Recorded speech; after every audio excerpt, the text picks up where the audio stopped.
మత్తయి సువార్త 20వ అధ్యాయం 6వ వచనం. తిరిగి దాదాపు 5 గంటలకు వెళ్ళి మరికొందరు నిలిచి ఉండగా చూచి ఇక్కడ దినమంతయు మీరెందుకు ఊరకనే నిలిచియున్నారని వారిని అడుగగా. చాలు, చిన్న ప్రార్థన చేసుకున్నాం. సకల ఆశీర్వాదములకు కారణభూతుడైనటువంటి మా ప్రియ పరలోకపు తండ్రి, మనోహరుడా, నీ మనోహరమైన, ఉన్నతమైన, ఘనమైన, శ్రేష్టమైనటువంటి నీ నామమును బట్టి నిన్ను స్తుతిస్తూ ఉన్నాం ప్రభువా.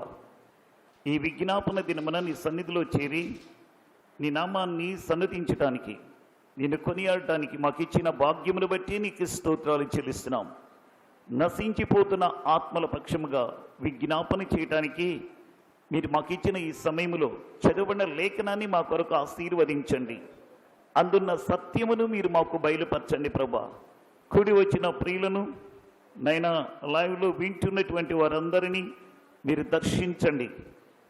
నీ నామం మహిమపరచుకోండి. అనేకులకు మేలుకరముగా ఉన్నట్లుగా నీ వాక్యపు వెలుగులో మాకు మేలు కలుగునట్లుగా కృప చూపించమని యేసు ప్రభు వారి యొక్క శ్రేష్టమైన, ఘనమైన, ఉన్నతమైన నామములు స్తుతించి వేడుకని ప్రార్థన చేయించున్నాము తండ్రి, ఆమేన్. ప్రియులారా, చదువుబడిన లేఖనాన్ని మనం ఇక్కడ చూస్తే, తిరిగి దాదాపు 5 గంటలకు వెళ్ళి మరికొందరు నిలిచి ఉండగా చూచి ఇక్కడ దినమంతయు మీరెందుకు ఊరకనే నిలిచి ఉన్నారని వారిని అడుగగా. ప్రియులారా, ఈ సందర్భము ఒక యజమానుడు తన పొలములో, తన తోటలో పని జరుగుతూ ఉన్నప్పుడు ఇంకొక గంట అయితే ఆ పని అయిపోతుంది, పనివారు కూడా బయటకు వస్తారు. దాదాపుగా 5 గంటల సమయంలో ఆయన వెళుతూ ఉండగా కొంతమంది ప్రియులారు ఊరకే నిలబడి ఉన్నారట. నిలబడి ఉన్న వారిని చూసి ఆ యజమానుడు అన్నాడు, మీరు ఎలా ఊరకే నిలబడి ఉన్నారు అని అడిగాడు. అప్పుడు అక్కడున్నటువంటి ఆ ప్రజలు, లేకపోతే యవనస్తులు అనుకున్నాం, వారు ఏమన్నారంటే, మమ్మల్ని ఎవరు పనికి పిలవలేదు అన్నట్లుగా సాకులు చెప్పారు. వారు అప్పుడు యజమానుడు అన్న మాట ఏంటంటే, పొలంలో పని ఉంది, వెళ్ళండి అని చెప్పి తన తోటలోనికి పని చేయడానికి పంపించాడు. ఎప్పుడు? సాయంత్రం 5 గంటల సమయంలో. ప్రియులారా, ఇక్కడ మనం నేర్చుకోవాల్సిన సత్యం ఏంటంటే, ఆ విషయం ఏంటంటే, ఊరక నిలిచి ఉండుట అంటే అర్థం ఏంటంటే సోమరిగా ఉండటం. ఊరికి నిలిచి ఉండుట అంటే సోమరిగా ఉండటం. అంటే ప్రియులారా, యజమానుని యొక్క ఉద్దేశం ఏంటంటే సోమరిగా ఉండటం. ప్రియ ప్రభు యొక్క ఉద్దేశం ఏంటంటే మనము సోమరులుగా ఉండటం దేవుని ఉద్దేశం కాదు. సంఘమనే తోటలో విశ్వాసులముగా, దేవుని బిడ్డలముగా మనము సోమరులుగా ఉండకూడదు, పని చేసేవారిగా ఉండాలి. ఊరకే ఉండకూడదు, పని చేసేవారిగా ఉండాలి. నేటి దినాల్లో ఒకవేళ యవనస్తులు నిలబడి ఉన్నారనుకోండి, అయ్యా ఎందుకు మీరు ఊరకే నిలబడ్డారు అని అంటే, నేటి యవనస్తుల యొక్క సమాధానం ఏంటో తెలుసా? దానికి రివర్స్గా మాట్లాడుతూ ఉంటారు. ఎందుకు నిలబడకూడదు, ఊరకే ఎందుకు ఉండకూడదు అని వారు ఎదురు తిరిగి మనకు ప్రశ్నలు ఇస్తూ ఉంటారు. ఉదాహరణకి నేను అనుకుంటున్నాను, ఆ తోటమాలి లేకపోతే ఆ యజమానుడు ఆ యవనస్తుల్ని, నిలబడిన యవనస్తుల్ని అడిగినప్పుడు యవనస్తులు ఎందుకు ఉండకూడదు అని ఎదురు ప్రశ్న వేశారనుకోండి, అప్పుడు యజమానుడు చెప్పే జవాబు మనకి ఇప్పుడు ప్రాముఖ్యమైంది. ఊరకే ఎందుకున్నారు అని అడిగాడు, పలానయ్య మేము ఇట్లా అని చెప్పొచ్చు. కానీ ఈరోజు పరిస్థితుల్లో యవనస్తులు ఇప్పుడు ఏమంటారంటే, ఎందుకు ఉండకూడదు, ఊరకే ఎందుకు ఉండకూడదు అని ఒకవేళ ప్రశ్నించే పరిస్థితి వస్తే, ఎందుకు ఉండకూడదు అనే సత్యాన్ని మనం జ్ఞాపకం తెచ్చుకుందాం ఈరోజు. దేవునికి స్తోత్రం. దేవుని పనిలో లేకపోతే దేవుని సంఘములో, దేవుని పొలములోనికి పిలువబడ్డ మనం ఊరకే ఎందుకు ఉండకూడదంటే, నంబర్ 1 దేవుని వాక్యం చూద్దామా? యోహాను సువార్త 4వ అధ్యాయం 35వ వచనం మనం చూస్తే, ఇంకా 4 నెలలైన తరువాత కోతకాలము వచ్చునని మీరు చెప్పుదురు కదా, ఇదిగో మీ కన్నులెత్తి పొలమును చూడుడి, అవి ఇప్పుడే తెల్లబారి కోతకు వచ్చి ఉన్నవని మీతో చెప్పుచున్నాను అని అన్నాడు. జాగ్రత్త వినండి ప్రియులరా, ఎందుకు ఊరకే ఉండకూడదంటే, ప్రియులరా పొలమంతా తెల్లబారిపోయింది, కోతకు వచ్చింది. ప్రియులరా కోసేవారు లేరు. తద్వారా ఏమైపోతుంది అంటే ఆ కంకులంతా ధాన్యమంతా రాలిపోతుంది. యజమానుని యొక్క గాదిలోనికి చేరకమునిపే అవి భూమి పాలైపోతున్నాయి. అందుకే మనము ఊరకే ఉండకూడదు అనే సత్యం ఇక్కడ మనకు తెలియచేయబడుతుంది. దేవుని పొలములో పని ఉంది, దేవుని సంఘములో పని ఉంది. మనం ఊరక ఉండటానికి వీలు లేదు. ఎందుకో తెలుసా? ఇది కోతకు సమయం, అంటే ఆత్మలను రక్షించే సమయం. ప్రైజ్ లార్డ్, దేవునికి స్తోత్రం. ఇది కోతకు సమయం, ఆత్మలను రక్షించే సమయం. కాబట్టి ఈ సమయంలో మనం ఊరకు ఉంటే ఆత్మలన్నీ ఏమైపోతున్నాయి అంట? నశించిపోతున్నాయి. ప్రియులారా, ప్రపంచ గణాంకాల ప్రకారం చూస్తే ఒక గంటకొచ్చి 6098 మంది చనిపోతున్నారట, ఒక గంటకొచ్చి. అలాగైతే ఒక రోజుకొచ్చి ప్రియులారా మనం చూస్తే 1,46,353 మంది చనిపోతున్నారు. ప్రియులారా, వీరందరూ నశించిపోతుంటే మనము ఊరకే ఉండటం దేవునికి ఏమాత్రం ఇష్టం లేదు. అందుకే మనం ఏం చేయాలంటే పొలంలో పని చేసేవారిగా ఉండాలి. మనం ఊరకే ఉండటం దేవునికి ఇష్టం లేదు. ఇదిగో నశించిపోతున్న ఆత్మలు ఈరోజు చూస్తున్నాం. మన భారతదేశంలో ప్రపంచ లెక్కలు అట్లా పెడితే మన భారతదేశ పరిస్థితి ఎట్లా ఉందంటే, రోజు రోజుకి కరోనా విజృంభిస్తుంది. తెలియని అమాయకులుగా అనుకుంటున్నారు కరోనా ప్రభావం అయిపోయింది, తగ్గిపోతుంది, కేసులు తగ్గిపోతున్నాయి అనుకుంటున్నారు. WHO ఇస్తున్నటువంటి గణాంకాలు ఏంటి? రోజు రోజుకి విజృంభిస్తుంది. నిన్నటికి మొన్నటికి నిన్నటికి ఈరోజు ప్రియులరా రోజు పైబడితే ఇప్పటికీ దాదాపుగా ఒక రోజుకొచ్చి 66,000 67,000 ఒక్క రోజులో నమోదవుతున్నాయి. మరి ఇంతమంది కరోనా చేతిలో చిక్కుకొని విలువెల్లాడుతుంటే నువ్వు ఒక సంఘముగా, ఒక దేవుని బిడ్డగా నువ్వు ఊరకే ఉండటం ఏమాత్రం సమంజసమా? అందుకే ప్రభు అంటున్నాడు, మీరు ఊరకే ఉండనేలా? ఎందుకు ఉండకూడదో తెలుసా? ఇది కోత సమయం. ఇది కోతకు సమయం, అంటే ఆత్మను రక్షించే సమయం. ఏదో ఒక రీతిగా శాయశక్తుల, నీ శాయశక్తుల నువ్వు చేయగలిగిన దాని ప్రకారముగా కొంతైనా ప్రియులరా ఆ పని చేయడానికి మనము సిద్ధంగా ఉండాలి. కొంతైనా పని చేయడానికి మనము సిద్ధంగా ఉండాలి. అందుకే ఇక్కడ మీరు ఊరకే ఉండనేలా? ఎందుకు ఉండకూడదో స్పష్టమైన మాట మనకి ఇప్పుడు అర్థమైంది. రెండవది, ఎందుకు ఉండకూడదంటే ప్రియులరా ఈ పని ఎంతో గొప్పదండి. ఎందుకో తెలుసా? భూలోకములో చేసే పనులన్నిటిలో దేవునితో కలిసి పని చేయటం అనేది, దేవుని తోటలో, దేవుని సంఘములో ప్రియులరా దేవునితో కలిసి పని చేయటం. అందుకే దేవుని వాక్యం ఏం చెబుతుందంటే, కొరింథీయులకు రాసిన మొదటి పత్రిక 3వ అధ్యాయం 9వ వచనం ఏం చెబుతుందంటే, మేము దేవుని జత పనివారమై ఉన్నాము, మీరు దేవుని వ్యవసాయమును దేవుని గృహమనై ఉన్నారు అనే మాటను మనం చూస్తున్నాం.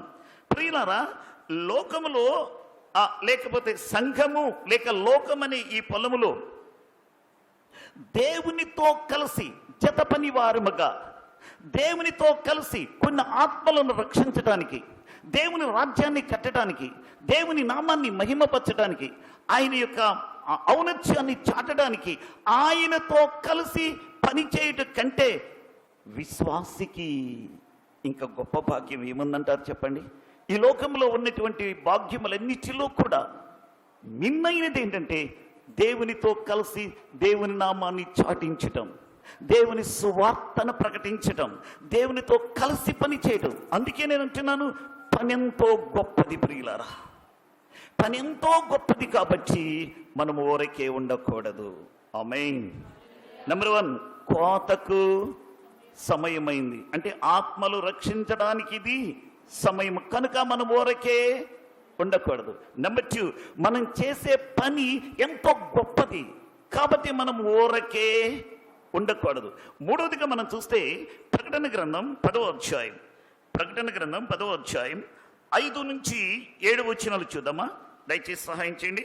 ప్రకటన గ్రంథం 10వ అధ్యాయం 5వ వచనం నుండి 7వ వచనం వరకు మనం చూస్తే, మరియు సముద్రం మీదను ఆ భూమి మీదను భూమి మీదను నిలిచి ఉండగా ఆ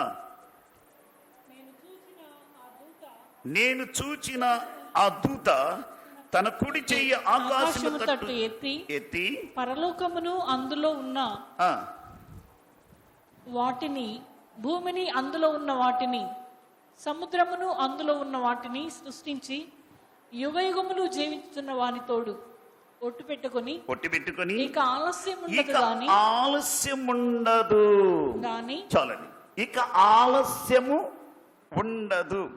ప్రియులారా, ప్రవక్తలు తెలిపిన సువార్త ప్రకారము దేవుని మర్మము సమాప్తమవటానికి సిద్ధముగా ఉన్నది. ఇక ఆలస్యం ఉండదు. ఈ మాటను మనం ఆలోచిస్తే దేవుని దూత తన కుడి చేయిని ఎత్తి చెబుతున్న మాట ఇక ఆలస్యం ఉండదు అంటే వచ్చుచున్నవాడు ఆలస్యం లేకుండా వస్తూ ఉన్నాడు. దాని అర్థం ఏంటి? ప్రభు యొక్క రాకడ చెప్పండి శీఘ్రముగా ఉన్నది, అతి సమీపముగా ఉన్నది. పరిస్థితులను బట్టి మనం చూస్తూ ఉంటుంటే ప్రభు రాకడ సమీపముగా ఉన్నది. కాలము సమాప్తమైంది, ఇక ఆలస్యము లేదు. అందుకే మనము సోమరులుగా ఉండకూడదు, అందుకే మనము ఊరకే ఉండకూడదు, అందుకే మనము ప్రియులరా పని కలిగిన వారిగా ఉండాలి అనేది ఇక్కడ దేవుడు మనకు మాట్లాడుతున్నటువంటి విషయం ప్రియులరా. ఎందుకంటే సమయం ఉంటే పర్వాలేదు, కానీ సమయం లేదు కాబట్టి ప్రియులరా, అందుకే మనం ఊరక ఉండకూడదనే సత్యం మనకి ఇక్కడ తెలియజేస్తుంది. ఇంకొక మాట చూస్తే ఎఫెసీయులకు రాసిన పత్రిక 5వ అధ్యాయము 15వ వచనంలో మనం చూస్తే, దినములు చెడ్డవి కనుక మీరు సమయమును పోనీక దాన్ని సద్వినియోగము చేసుకొనొచ్చు అంటాడు. కాబట్టి ప్రియులారా, సమయం లేదు, దినములు చెడ్డవి, వచ్చుచున్నవాడు ఆలస్యం లేకుండా వస్తూ ఉన్నాడు. సంగమా, ఓ విశ్వాసి, నీవు ఊరకే ఉండకూడదు, నీవు ఊరకే ఉండకూడదు. ఎందుకు మనం ఉండకూడదంటే సమయం లేదు కాబట్టి మనం ఊరకు ఉండకూడదు. అందుకని ఏం చేయాలి? ప్రభుతో కలిసి ప్రభు పనిలో మనము పాలిభాగస్తులమై సువార్తను ప్రకటించే వారిగా ఉండాలి. ప్రియులారా, దినములో కొంతైనా ఎదుటి వారికి సువార్తని చెప్పేవారిముగా, ఏదో ఒక రీతిలో ప్రభు ప్రేమను ప్రకటించేవారిగా ఉండాలి అని దేవుని యొక్క ఉద్దేశమై ఉన్నది. ఎందుకో తెలుసా అమ్మా? మన పనికి జీతం ఉందట. ఆమేన్. నువ్వు చేసే పనికి ఏమని చెప్పండి? జీతం ఉంది, బహుమానం ఉంది. దేవుడు వట్టిగా నీ చేత పని చేయించుకోడు, ఆయన అన్యాయస్తుడు కాదు. ఇంకొక మాట అంటాడు పౌలు గారు కొరింథీయులకు రాసిన పత్రికలో అంటాడు, నా పనికి ఫలములు మీరు కారా. కొరింథీ సంఘముతో చూసి అంటున్న మాటలు, కొరింథీ సంఘములో ఉన్న సంఘాన్ని చూసి అంటున్నాడు, కొరింథీలో ఉన్న సంఘాన్ని చూసి అంటున్నాడు, నా పనికి, నా శ్రమకు ఫలములు మీరు కాదా అంటున్నాడు. కాబట్టి ప్రియులారా, దేవుడు వృధాగా మనము పని చేస్తే మౌనంగా ఉండేవాడు కాదు.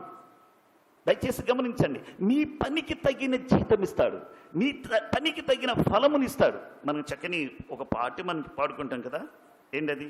నీ పనికి జీతమున్నది, బహుమానమున్నది, దైవజనులు లేవాలి అని ఆ చక్కని పాటలు, చాలా భావగర్భితమైన మాటలు మనం చూస్తున్నాం. నిజమే ప్రియులారా, నువ్వు చేసే పనికి జీతం ఉంది కనుక నువ్వు ఊరకే ఉండదు. నేను అందుకే నిన్న వారంలో మనకి పరిశుద్ధాత్ముడు 101వ కీర్తన 6వ చరణం ప్రకారం దేవునితో సమయం గడిపేవారు నమ్మకస్తుల కోసం దేవుడు చూస్తున్నాడని చెప్పుకున్నాం. దాన్ని బట్టి పరిశుద్ధాత్ముడు మనం ఒక తీర్మానంలోనికి రప్పించాడు.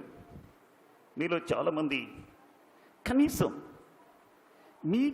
మీరు చేయగలిగినటువంటి వారికి, మీరు చూడగలిగినంత వారికి, మీ సామర్థ్యము కొలది ఏదో ఒక పని, సువార్త ప్రకటించడమా, ప్రార్థన చేయటమా, నీ చేతనైనది ఏదో ఈ యొక్క పొలములో లేకపోతే సంఘములో నీ చేతనైంది నువ్వు చేయటానికి సిద్ధపడమని ప్రభు మనకు పిలుపునిచ్చాడు.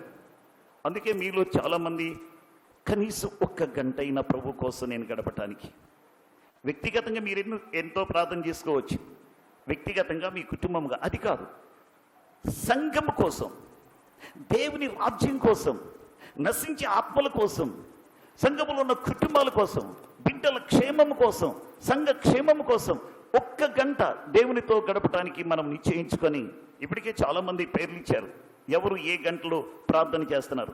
ప్రియులారా, ఇవన్నీ కూడా మీరు చేసుకున్న తీర్మానాన్ని నిజంగా దేవుడు చూస్తున్నాడు.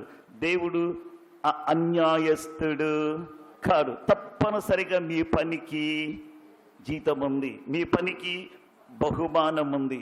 అందుకు నువ్వు ఊరకే ఉండకూడదు. ఆమేన్. దేవునికి స్తోత్రం. ఇంకా 5వదిగా మనం చూస్తే, ప్రియులారా, ఎందుకు మనం ఊరకుండకూడదో తెలుసా? నశించి నిత్యనాశనానికి వెళుతున్నటువంటి పాపుల యొక్క గతి మనం ఆలోచిస్తే, ఏదో 1 గంట, లేకపోతే 1 రోజు, లేదా 1 వారం, 1 నెల, లేకపోతే 1 సంవత్సరం అనుకుంటానికి లేదు ప్రియులారా. వారు నశించి నిత్యనాశనానికి వెళ్ళిపోతున్నారు. ఎక్కడికి వెళుతున్నారు తెలుసా? ఆరని నిత్య నరకాగ్నికి వెళుతున్నారు. అది 1 గంట కాదు, 1 రోజు కాదు, ఒక నెల కాదు, 1 సంవత్సరం కాదండి, యుగ యుగాలు ఆరని నరకాగ్ని గుండంలోకి వెళుతున్నారు. నిజంగా అది మనం గమనిస్తే, అది మనం తలపోసుకుంటే, ఇక మళ్ళీ ఎన్నటికీ తిరిగి రాని స్థలమునకి వెళ్ళిపోతున్నారు. ఈరోజు ప్రియులార, కోట్ల కొలది ప్రజలు నిత్య జీవమైన యేసు ప్రభువుని ఎరుగక ప్రియులారా ఆరని నరకాగ్నికి వెళుతుంటే మీరు ఊరకే ఉండటం ఏమైనా సమంజసమా? అందుకే యజమానుడైన దేవుడు ఈరోజు సంఘముతో మాట్లాడుతూ ఉంటున్నాడు. సంఘమా, మీరెందుకు ఊరకే ఉన్నారు? మీరెందుకు మౌనంగా ఉన్నారు? ఒకసారి ఆలోచన చేయండి. ఎందుకు ఉండకూడదో తెలుసా?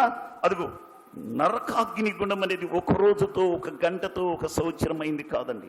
దేవుని వాక్యం చెబుతుంది. అక్కడ చూద్దామా? మత్తయి సువార్త 25వ అధ్యాయం 41వ వచనంలో మనం చూస్తే, మత్తయి సువార్త 25 మొదటి వచనం, 41వ వచనం మనం చూస్తుంటే అక్కడ ఏం రాయబడిందో తెలుసా? నిత్య అగ్ని, నిత్య శిక్ష అనేది మనం ఇక్కడ చూడగలుగుతున్నాం. శపించబడిన వారులారా, నా యొద్ద నుండి సాతానుకు వాని దూతలకు సిద్ధపరచబడిన నిత్యాగ్నిలోనికి పోవుడి అన్న మాటను మనం చూస్తున్నాం. మత్తయి సువార్త 25:46వ వచనంలో మనం చూస్తే, వీరు నిత్య శిక్షకును నీతిమంతులు నిత్య జీవమునకు పోవుదురు అనే సత్యం అక్కడ మనకు కనబడుతుంది. ఇక్కడ మనకు కనబడుతుంది నిత్యాగ్ని, నిత్య శిక్ష అంటే యుగ యుగాలు, యుగ యుగాలు, యుగ యుగాలు నిత్యమైన అగ్నిలో అదిగో నశించిపోతున్న ఒక ఆత్మ నశించి ఆ అగ్నిగుండములకు వెళుతున్నప్పుడు మనం ఎలాగ ఊరకే ఉన్నాం? మనం ఎలాగ మౌనంగా ఉన్నాం? అందుకే ఈ రాత్రి పరిశుద్ధాత్మ దేవుడు ఇదిగో మనల్ని పురికొల్పాలని, ఈ రాత్రి అనేకుల పక్షంగా విజ్ఞాపన చేయడానికని, ఎంతో కొంత భారము వహించి పని చేసే వారిగా ఉండాలని, ఊరకే ఉండకుండా దేవుని కోసం, దేవునితో కలిసి నశించిపోతున్న ఈ ఆత్మల కోసం కన్నీరు కాచుచు విజ్ఞాపన చేయొచ్చు, ఆత్మలను రక్షించే భారం కలిగిన వారిగా ఉండాలని ప్రభు ఈ రాత్రి మనల్ని ప్రేరేపిస్తూ ఉన్నాడు. ప్రియ సంగమా, అలాగైతే ఈరోజు ప్రియులారా ఒకసారి ఆలోచన చేయండి. ఇప్పుడైనా ఎందుకు నువ్వు ఊరక ఉన్నావో అర్థం చేసుకొని, ఎందుకు ఉండకూడదో అర్థం చేసుకొని లేండి.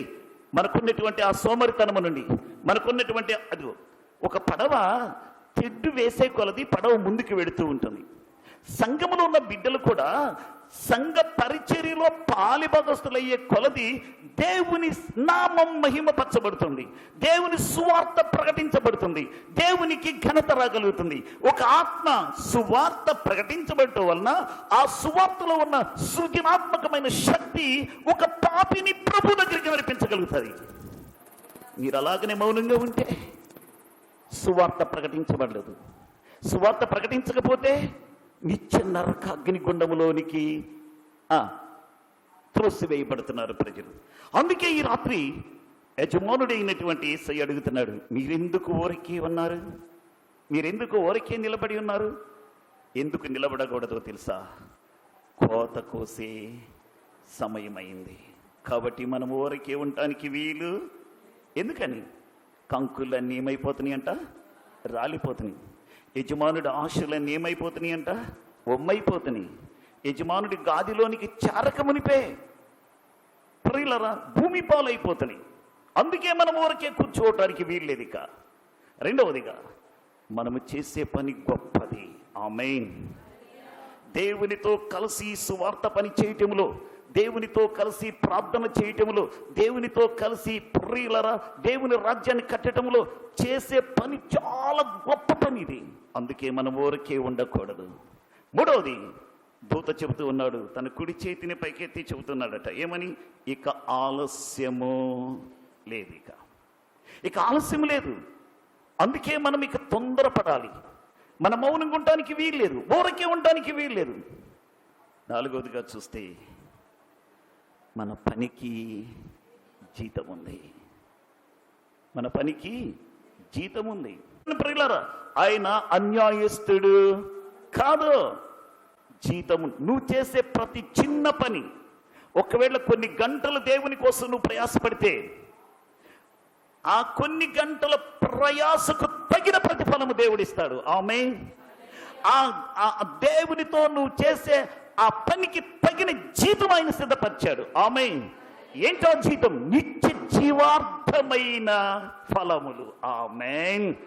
కాబట్టి ప్రియ దేవుని బిడ్డలారా, అందుకే కనీసం 1 గంట అయిన దేవునితో కలిసి పని చేసేవారు కావాలని మరలా మీకు ప్రకటన చేశాను.